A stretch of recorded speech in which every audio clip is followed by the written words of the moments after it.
When Walt was planning his original theme park, Mickey Mouse Park, a central idea was for his many beloved characters to roam the park, available for children and adults to meet and greet. When Disneyland was finally open, that sentiment was still there. Several of Walt Disney's characters were occasionally at the park, but there was only one problem. The early costumes were terrible and nightmare-inducing. Why were they so bad, and what have the different costume evolutions looked like since then? When Disneyland opened, Walt was never happy with the first character costumes. Among them were Mickey and Minnie Mouse, Donald Duck, Pluto, Pinocchio, and Dumbo. These costumes were off proportionally and downright frightening to today's audiences, but the costumes themselves weren't even made by Disney. Those costumes came from a Disney ice skating show. This show was a licensed production by the Icecapades, who built the costumes themselves. Without Disney's direct oversight in this process, and with the goal of keeping the costumes easy to skate in rather than appealing up close, the Icecapade costumes weren't even close to perfect.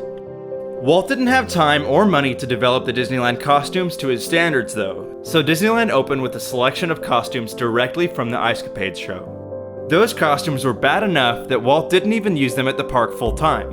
They could usually only be seen during some summers and special events, but other than that, Disneyland's early years featured almost no costumed characters.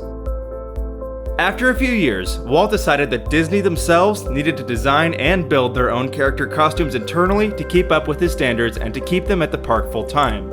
He told his team, "Other places can have thrill rides and bands and trains. Only we have our characters." Walt tasked Disney artists Bill Justice and John Hench to design and build the new costumes. This team experimented with creating the standards that seem obvious today: character height, costume proportions, level of comfort, and more. Walt personally made sure that the comfort and safety of these performers was kept the priority, and also made sure that the look of the costumes was up to his strict standards. These experiments yielded brand new Mickey and Minnie Mouse costumes, which featured much larger heads than we know today. These costumes were only used in the early 1960s until Disney's next generation of costumes. This new generation continued adding characters not yet seen in Disney parks. In addition to a more proportional Mickey and Minnie Mouse, there were also the Seven Dwarfs, Pluto, Goofy, Captain Hook, some of the Winnie the Pooh characters, and more. These new costumes were much more convincing than the Icecapade versions and stayed at the park full time. Other character costumes were made for movie releases and other special events and were scrapped throughout the years.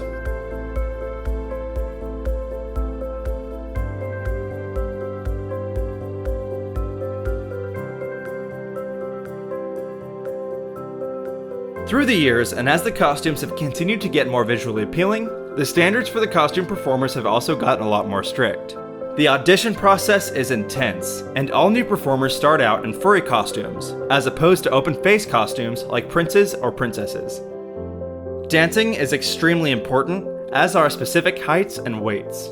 If you don't physically fit the bill for a character, you won't be cast as them. Once a performer has been selected, they then have to learn a host of things about their new character. They need to be able to reproduce their signature and mimic their body languages exactly. They also can't be heard talking about anything outside of the Disney universe, and no more than one of any character can ever be seen walking through the parks at a time.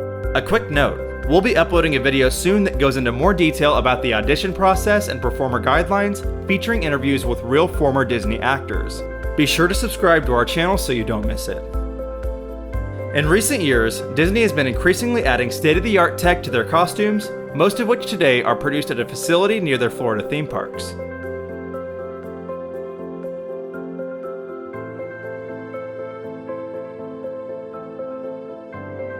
Some characters now have eyes that can move and blink, and some can even talk, with moving mouths and all. So, what do you think? Disney's costumed characters have come a long way since the Icecapade costumes used by Disneyland in the early days. Do you like the newest versions, or is another generation your favorite? Let us know in the comments down below, and always remember to like and subscribe for more episodes of Disney Declassified.